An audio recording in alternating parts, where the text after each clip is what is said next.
4 लाइनों की रुबाई है कि ये तेरी सांसों की धड़कन, this heat of your breath, ये तेरी आंखों का अब, ये तेरी आंखों का सुकून, solace of your eyes, ये सब कहीं एक रंगीन शरारत ही न हो जिसे हम समझ बैठे हैं प्यार का अंदाज, वो तबस्सुम, स्माइल, वो तकल्लुम, वो बात करने का कहीं तेरी आदत ही ना हो।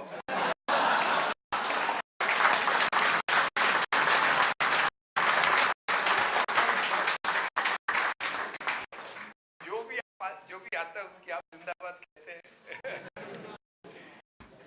मगर जैसे प्रद्युत अभी बतला रहे थे, ये एक बहुत ही महत्वपूर्ण अवसर है और एक मेरी राय में जितना महत्व था 1977 की इलेक्शन की, कंट्री तो इमरजेंसी को रेटिफाई करेगी या उसको रिप्यूडिएट करेगी, उतना ही महत्व इस बार की इलेक्शन का है और सबको सोचकर बहुत करना चाहिए। इसमें एक खासियत भी बहुत है, मेरे दोस्त हैं जैन सिंह, ये हमेशा हमें बतलाया करते हैं कि अब से लेकर 2030 तक हर एक इलेक्शन में 10 करोड़ नए नौजवान वोटर आएंगे, तो और उनकी पार्टिसिपेशन रेट भी ज्यादा होगी, उनकी अवेयरनेस ज्यादा होगी, वो भविष्य के बारे में ज्यादा सोच भी रहे होंगे जो उनका भविष्य होगा। इसलिए हर एक इलेक्शन में आप जैसे लोगों का, यूथ का बहुत ही महत्व होगा। महत्वपूर्ण इलेक्शन, महत्वपूर्ण कॉन्स्टिट्यूएंसी यूथ की, इसलिए मेरी की और अडवाणी की तो बहुत ही एम्फेसिस है कि हम सबकी प्ली ये है कि आप राष्ट्र के बारे में जरूर सोचिए और राष्ट्र किस मोड़ पर खड़ा है, उस हर एक तरफ उसकी क्या एनवायरनमेंट क्या है और क्या वो फ्यूचर है जिसको उसको फेस करना है, और उस फ्यूचर को फेस करने के लिए हमारे देश को क्या करना चाहिए, इसके बारे में हम सबको बहुत गंभीरता से सोचना चाहिए। और सत्ता जाति के बेसिस पर नहीं, किसी चीज के आधार पर नहीं देनी चाहिए, सिर्फ इस चीज पर देखकर कि भी किस व्यक्ति या ग्रुप को हम कंट्री की रेन इस मौके पर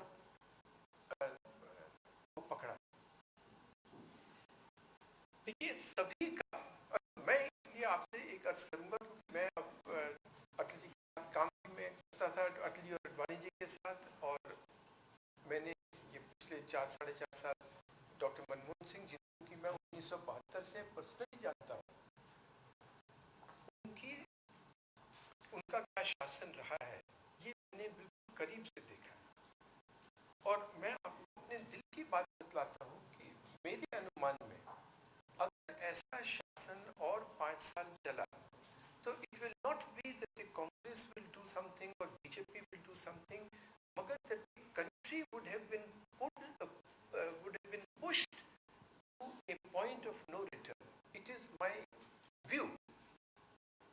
After seeing the constitution of institutions, after seeing the complete abandonment of norms, therefore, in one line, the change we really need is that we really need to throw out the people who have done the sort of things which I shall mention to you.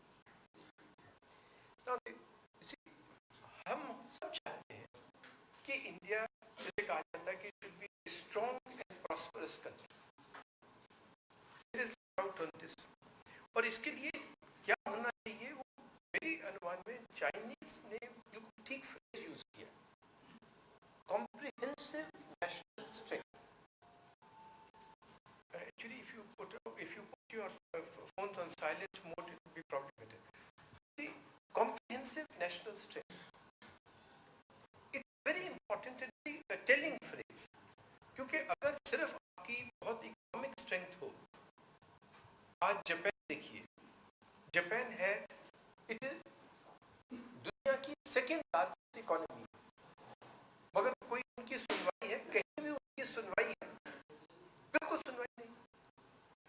दूसरी तरफ आप USSR को देखें, पुराने USSR, वो militarily second most powerful country in world था, मगर without one shot being fired वो बिल्कुल डिसइंटीग्रेट हो गया. Why? Because it is a stagnant economy. So it's not enough to have economic strength, it is not enough to have military strength. We must have comprehensive national strength. और जो कि countries India जैसी हो, जो कि aggressive countries ना हो, मगर एक ऐसे एग्रेसिव एनवायरनमेंट में रहती हो, उनको मिलिटरीली भी जो सारा स्पेक्ट्रम है वायलेंस का, उसके लिए क्षमता होनी चाहिए. अगर आप सिर्फ टेररिज्म से मीट कर सकते हैं, मगर चाइना के पास न्यूक्लियर वेपन है, you will have to bend on your knees. अगर आपके पास सिर्फ न्यूक्लियर वेपन है और आप एक टेररिस्ट को नहीं रोक सकते, तो भी आप डिसएडवांटेज हो. इसलिए सारे स्पेक्ट्रम ऑफ वायलेंस के लिए ये होना चाहिए. एक कमरे में बात हो रही थी आपके हॉस्टल में कि अब ये बॉम्बे का इंसिडेंट हुआ है, तो क्या what is actually shown that we are again a country without options. क्यों? क्योंकि हमने 20 साल तक वो कैपेसिटी बिल्ड नहीं की कि अगर पाकिस्तान हमें कश्मीर में मुश्किल करवाता है तो हम बलूचिस्तान में वही मुश्किल उनको कर सके. Then they will realize the cost of what they are inflicting on India. आपको ताज्जुब होगा, दुनिया के लोगों को ताज्जुब होता है, अच्छा इंडिया में अगर आप देखें कि टेररिज्म से कितने लोग मारे गए हैं, सारे 9/11 की बात करते हैं, 3,600 people killed, and it is a watershed in human history. हमारे यहाँ 67,000 people have been killed and we have not inflicted any cost on the organizers, financiers, perpetrators, inspirers of those. This is a country without options. We have to build a country which has that comprehensive national strength, economically, emotionally, so that we feel for the country, militarily, and militarily means for the entire spectrum of violence. China में 67,000 को छोड़कर आप 67 आदमी मारकर देखिए, वो क्या करेंगे. तो क्या हमें उस तरह नहीं सोचना चाहिए, उस बुलंद मानसिकता से नहीं सोचना चाहिए अपनी कंट्री के बारे में. अब देखिए चाइना के बारे में, जेएनयू में इन सब के बहुत ही उनको बहुत बड़ा माना जाता है, मगर उनकी don't look upon China's economic development as merely economic development. They have a definite view about India. They say, मेरी किताब है इस पर, उनकी strategic writing पर, उसमें they say this is a potential nuisance, not a nuisance as it, but it is a potential nuisance. So you must keep it busy. इनको ऊपर आने, और वो कहते हैं, उनका फ्रेज है, this is one of the claws of the crab.